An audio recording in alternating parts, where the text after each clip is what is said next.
નમસ્કાર મિત્રો, કેમ છો તમે બધા? સ્વાગત છે તમારા બધાનું આપણી ચેનલ ગુજરાત ટચમાં. વાત કરીએ આજે જબરજસ્ત એક નવા વિડીયોમાં આવનારી ફોરેસ્ટ ગાર્ડ એટલે કે વનરક્ષકની ભરતી 2026-27 માટેના રૂલ્સ આરઆર એટલે કે જાહેર કરવામાં આવ્યા છે. તેમાં શું છે અભ્યાસક્રમ, વજન અને ઊંચાઈ, દોડવાનું કેટલું રહેશે, પગાર ધોરણ અને લાયકાત વગેરે તમામ ઇન્ફોર્મેશન માહિતી આ વિડીયોમાં તમારા સુધી પહોંચાડવામાં આવશે. તો વિડીયોને પૂરો જોજો અને ચેનલમાં નવા હો તો લાઈક, શેર અને સબસ્ક્રાઈબ કરો. તેમજ તમારા મિત્રોને જો ફોરેસ્ટની પરીક્ષા આપવાની હોય અને તૈયારી કરતા હોય તો તેમના સુધી આ વિડીયો શેર કરો.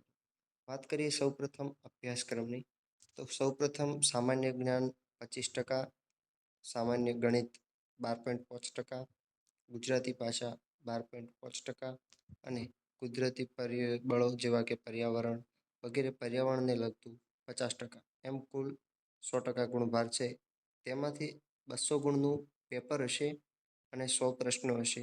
દરેક એક પ્રશ્નનો 2 માર્ક રહેશે અને જો માઇનસમાં 0.25 જો ખોટો જવાબ પડે તો 0.25 નેગેટિવ માર્કિંગ છે. તેમજ ટોટલ 200 ગુણનું પેપર રહેશે. વાત કરીએ શારીરિક ધોરણ એટલે કે ઉમેદવારે ન્યૂનતમ હાઇટ કેટલી હોવી જોઈએ, છાતી કેટલી હોવી જોઈએ અને તેનો વજન. સૌપ્રથમ વાત કરીએ પુરુષ ઉમેદવારો માટે, તો ગુજરાતના જનજાતિ મૂળ અનુસૂચિત જનજાતિના ઉમેદવારો માટે 155 સેન્ટીમીટર તેમજ ઉમેદવાર અનુસૂચિત જનજાતિ માટે 163 સેન્ટીમીટર હાઇટ ઊંચાઈ જરૂરી છે.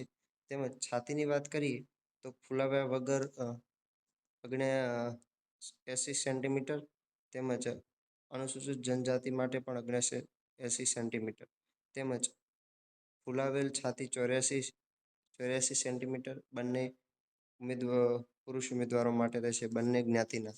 તેમજ વજનની વાત કરીએ તો 50 કિલો પુરુષ ઉમેદવારે વજન જરૂરી છે. મહિલાની વાત કરીએ તો મૂળ ગુજરાતના અનુસૂચિત જનજાતિ માટે 145 સેન્ટીમીટર તેમજ અનુસૂચિત જનજાતિ સિવાયના 150 સેન્ટીમીટર અને તેમનો વજન 45 કિલો હોવો જરૂરી છે. પછી વાત કરીએ ફિઝિકલ ટેસ્ટ. આ પરીક્ષા મુખ્ય 2 તબક્કામાં યોજાય છે. પ્રથમ પરીક્ષા હોય છે લેખિત અને પછી શારીરિક હોય છે. પછી ફિઝિકલ એટલે કે શારીરિક અને ત્યારબાદ જ આમાં ફાઇનલ મેરિટ બહાર પડતું હોય છે. તેના માટે તમારે ફિઝિકલ ફિટનેસ ટેસ્ટ પણ પાસ કરવો ખૂબ જ જરૂરી છે. વાત કરીએ પુરુષ ઉમેદવારો માટે 6 મિનિટમાં 1600 મીટર દોડવાનું હોય છે અને મહિલાએ 4 મિનિટમાં 800 મીટર રનિંગ કરવાનું હોય છે. જેમાં એક સર્વિસમેન કોઈ જો તમે આર્મીમાં હો તો 6.30 મિનિટ એટલે કે 6.5 મિનિટમાં 1600 મીટર પુરુષ ઉમેદવારે દોડવાનો છે અને મહિલા જો એક સર્વિસમેન હોય તો 4.20 મિનિટમાં તેને 800 મીટર દોડવાનું હોય છે. વાત કરીએ હાઈ જમ્પ એટલે કે ઊંચી કૂદ.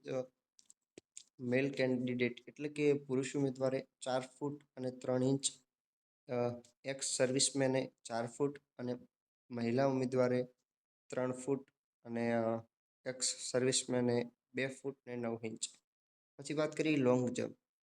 લાંબી કૂદ 15 ફૂટ પુરુષ ઉમેદવારે કરવાની હોય છે, એક્સ સર્વિસમેનને 14 ફૂટ અને મહિલાએ 9 ફૂટ અને એક્સ સર્વિસમેન મહિલાએ 8 ફૂટ કરવાની હોય છે. વાત કરીએ પુશઅપ ઉમેદવારે મારવાના હોય છે પુરુષ તો 8 અને એક્સ સર્વિસમેને પણ 8 પુશઅપ મારવાના હોય છે. વાત કરીએ રસ્સા ઉપર તમારે ચડવાનું હોય છે એટલે કે 18 ફૂટ ઊંચું રસ્સા ઉપર તમારે ચડવાનું હોય છે.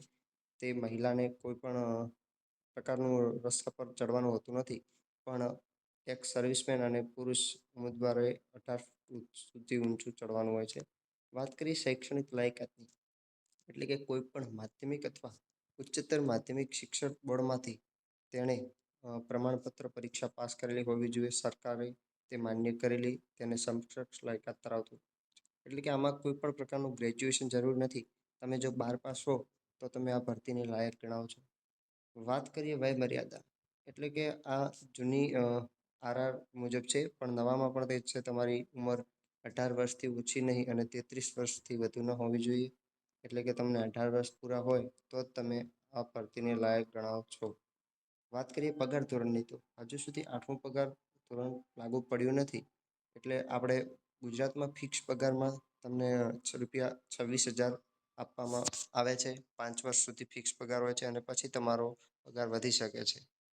વાત કરીએ આમ પગાર ધોરણ, શૈક્ષણિક લાયકાત વગેરે હજી સુધી ભરતી બહાર પડી નથી, પણ આગામી સમયમાં ભરતી આવવાની પૂરેપૂરી શક્યતાઓ છે અને આરઆર જાહેર થઈ ગયા છે. એટલે શોર્ટ ટાઈમમાં જ ભરતી આવશે એવી આશા રાખી અને આ આરઆર મુજબ ભરતી અને ભરતી કેલેન્ડર મુજબ ભરતી આવવાની પૂરેપૂરી શક્યતા છે. તો તૈયારી તમારી મહેનત ચાલુ રાખજો. બસ એ જ. અને હજુ સુધી ચેનલને લાઇક, શેર અને સબસ્ક્રાઇબ ના કરી હોય તો કરો. બસ થેન્ક યુ ફોર વોચિંગ.